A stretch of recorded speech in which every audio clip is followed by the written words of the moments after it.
The 17-year-old who recorded his grandmother taking his life. And that is honestly something sad, and it's something to grasp just even by the thumbnail.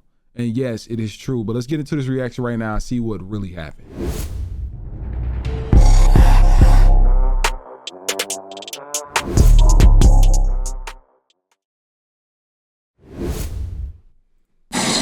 Tell us what happens when he kicks you, when it strikes you. The gun. How many times did you shoot the gun? I don't know. What happens when you shoot the gun?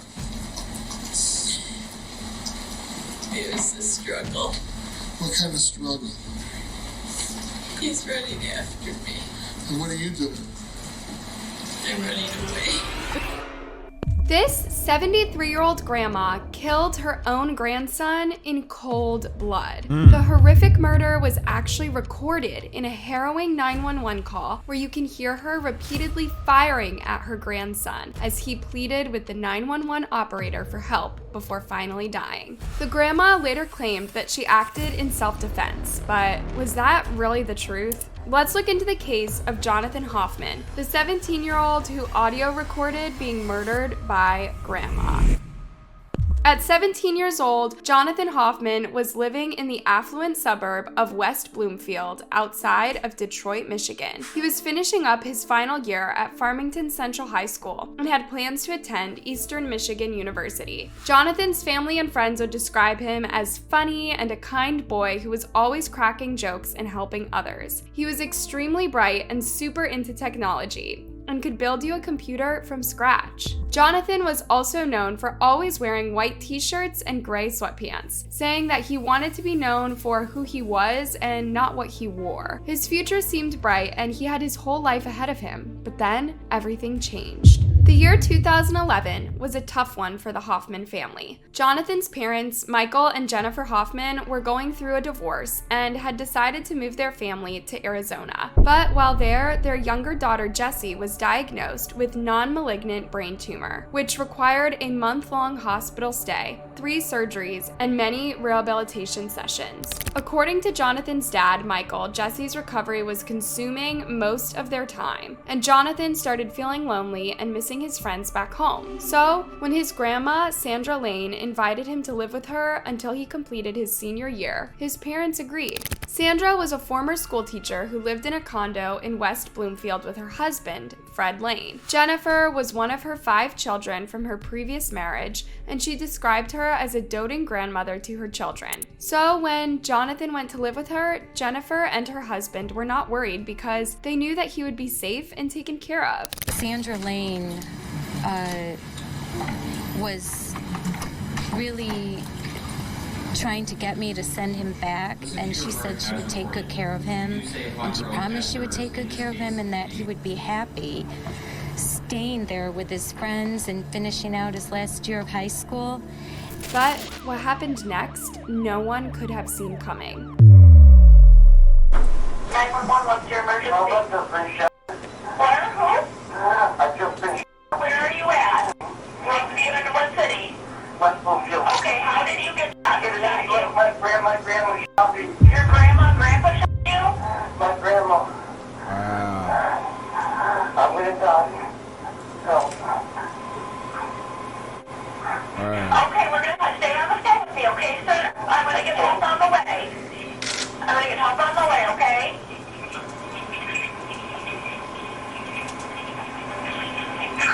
On May 18th, 2012, at around 5:30 p.m., the police at West Bloomfield Township responded to this chilling 911 call from Jonathan, reporting that Sandra, who he had been living with for several months, had shot him. You can actually hear the anguish in his voice as he begs the dispatcher for help. But what you'll hear next is truly horrifying. Hello? Are you there?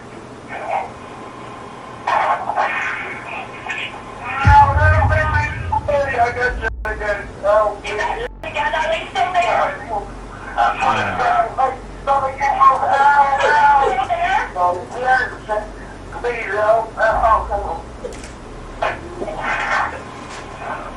An officer would later testify that when they arrived at the scene, Sandra ran up to them with her hands up and screamed, "I murdered my grandson." She then led them into the house, where they found a gruesome scene with gore everywhere, and Jonathan lying unresponsive on the floor with multiple gunshot wounds. Next to him was a Glock 9mm semi-automatic handgun and 9 spent ammunition cartridges. Jonathan was rushed to the hospital, where he was sadly pronounced dead at 6 p.m. An autopsy later revealed that he had suffered up to 9 gunshot wounds in his chest, abdomen, and left arm, though there are some sources that say the bullet wounds were actually 5 or 6. The grandmother on trial for murder right now. The chilling moments right after she shot her own grandson, all captured on a harrowing 911 call made by the teenager. She says she was afraid for her life. On this frantic 911 call, you can hear the gunfire that would end up killing 17-year-old Jonathan Hoffman. Incredibly, he managed to call police as he was being shot.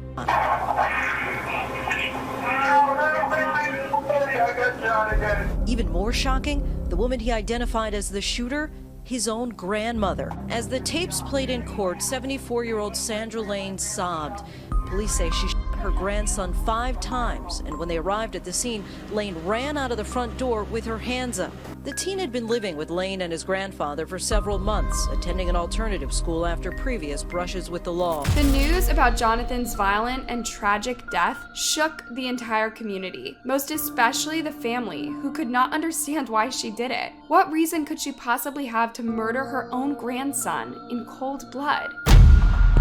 Now, at some point in 2011, probably because of everything that was going on with his family, Jonathan had started experimenting with narcotics, especially synthetic marijuana called Spice or K2. This caused a lot of friction between him and his grandma, to a point that she even called the police on him one time, saying that he was acting aggressively towards her. The officer who arrived at the scene said that Jonathan was yelling and shouting and being disrespectful to his grandmother. But when they tried to arrest him for disorderly conduct, Sandra reportedly stopped them, saying that she would take care of it. She would later tell her husband that she was afraid of her grandson and his friends. In another incident that happened in March 2012, Jonathan had reportedly taken some mushrooms for the first time and then freaked out and called the police on himself. When an officer arrived, Jonathan reportedly jumped into his arms and hugged him. He was taken to the hospital and treated for hallucinogen use before being charged with possession of narcotics and given a 93-day suspended sentence and 2 months probation. After he was killed, police found synthetic marijuana and other substances in his room, and tests done on his body came back positive for marijuana. Sandra told the jury she armed herself and then confronted her grandson in his upstairs bedroom loft. When asked why she felt the need to carry a gun, she said that she wanted him to listen to her and pay attention. So you walk into the loft, did you have a conversation with him? Yes. What kind of conversation did you It have? wasn't a conversation. It was arguing. What is he saying to you? Swearing. He's yelling. Is he telling you he's taking the car? Yes.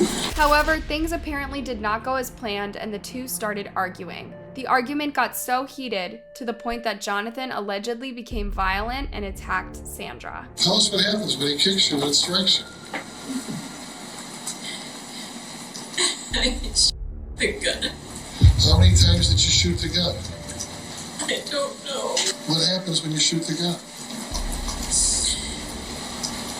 It was a struggle. What kind of struggle? He's running after me. And what are you doing? I'm running away.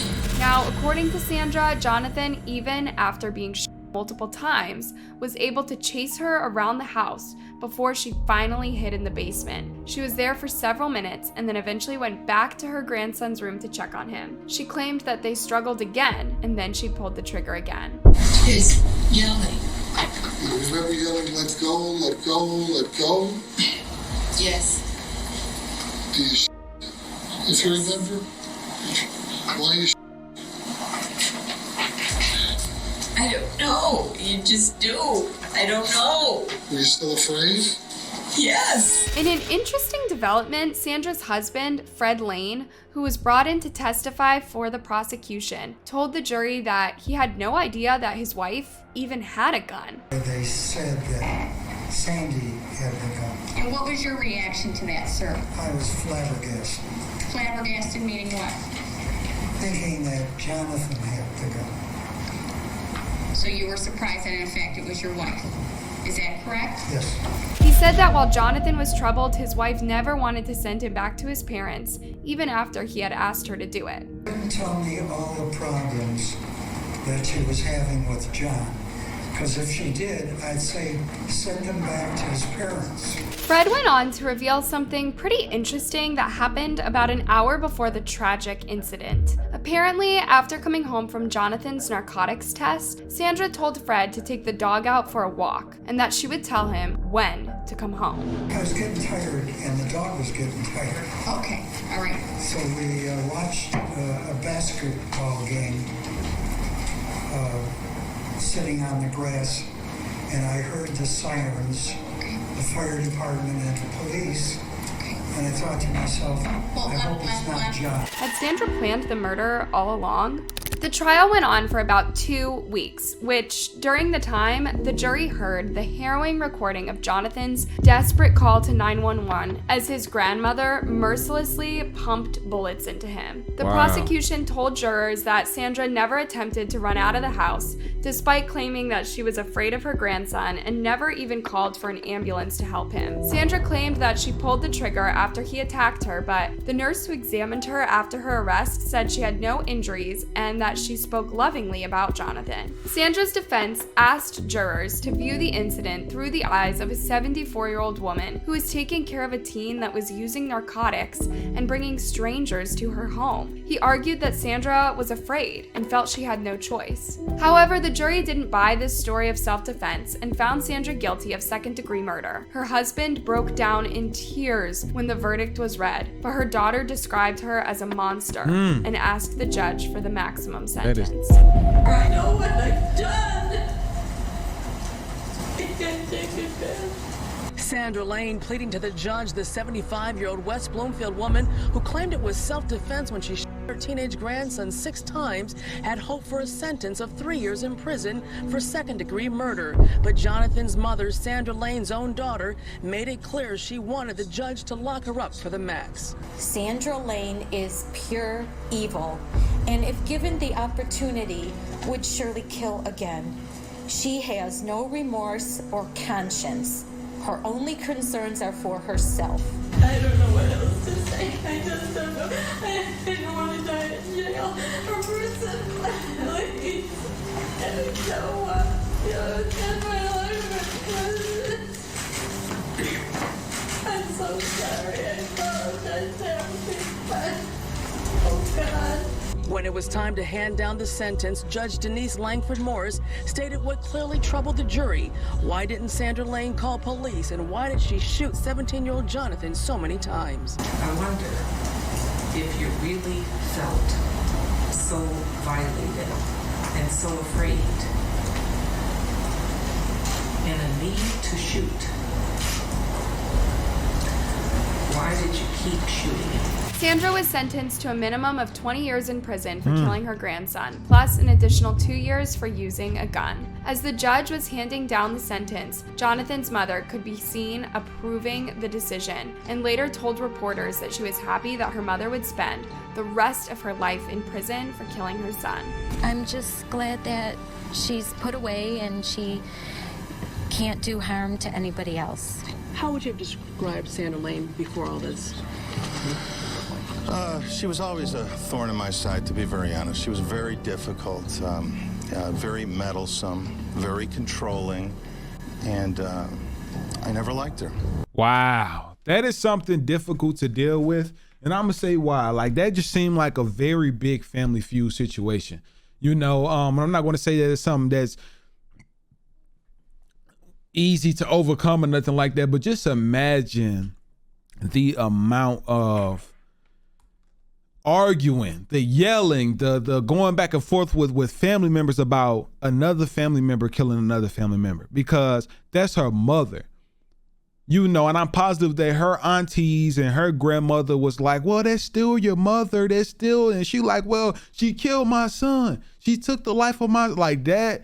I know that it was a lot going on in that family when they were coming down to the decisions as far as like what to do with the mother, with her being 75 years old, you know. And I also want to take into consideration is that why did this young kid need to go and live with his grandparents? You know, was the mother even fit enough? Was she even in the right mind to take care of another a child? And I do think that the grandmother did that intentionally. You know, he was on the floor, on the phone saying, help, help. And she shot at him again, you know, and that takes out the complete self-defense, because at this point you're trying to honestly take the life of someone more so than you are trying to defend yourself. I don't believe 6 times is defending yourself. I could be wrong. I could possibly be wrong. He could have been, you know, but when they said that there was no signs of bruising anywhere on that grandmother, when they did, you know, did the evidence or try to look and see if there was any type of bruising, that just shows that she was just completely fed up with him in general, with what he had going on, and decided that she just got tired of yelling back and forth with him, and as far as he intimidated her or whatever it was, and she decided to pull the trigger. But 6 times, and then while he's on the phone and it's being recorded and you shot him twice, that is overkill. And that is definitely an intentional act. And for her to get 20 plus years with second degree is honestly, that's justifiable. You know, and I'm glad that the mother, which is sad, was her daughter, was able to receive some type of justice, but there's just 2 L's. She lost the son and she lost the mother, you know, and her father lost his wife, you know, and her sisters lost the sister. They lost the auntie, a grandmother. Her other kids lost the grandmother. Like it's a domino effect with a situation like this. And it's just sad to see how it played out. You know what I'm saying? But man, I just hope that the family, you know, hopefully they're able to work through whatever it is that went on. Hopefully that this daughter was able to forgive the mother. I know family is a very big word, and the definition is very direct and strict, you know, and I honestly feel like that's a situation like this probably broke that entire family up, and still will, like to this day, because if people want to go and visit her, if you know what I'm saying, people want to send her money, the daughter is going to look at, or the daughter and the mother of the daughter of the suspect and the mother of the victim is going to feel some type of way if people are supporting her with her being incarcerated and the things that she did, you know. But I would love to know an update on this story and this situation, to see how it played out, and just see like how and where is the mother's mindset at, especially now. It seemed like this happened some years ago with just looking at that audio recording. So I'm gonna have to look this up and just see even if the mother or the grandmother is still alive, you know. But let's go, man. Make sure if y'all enjoy this reaction video that you smash the like button, comment, and also subscribe for your boy, man. And let's go.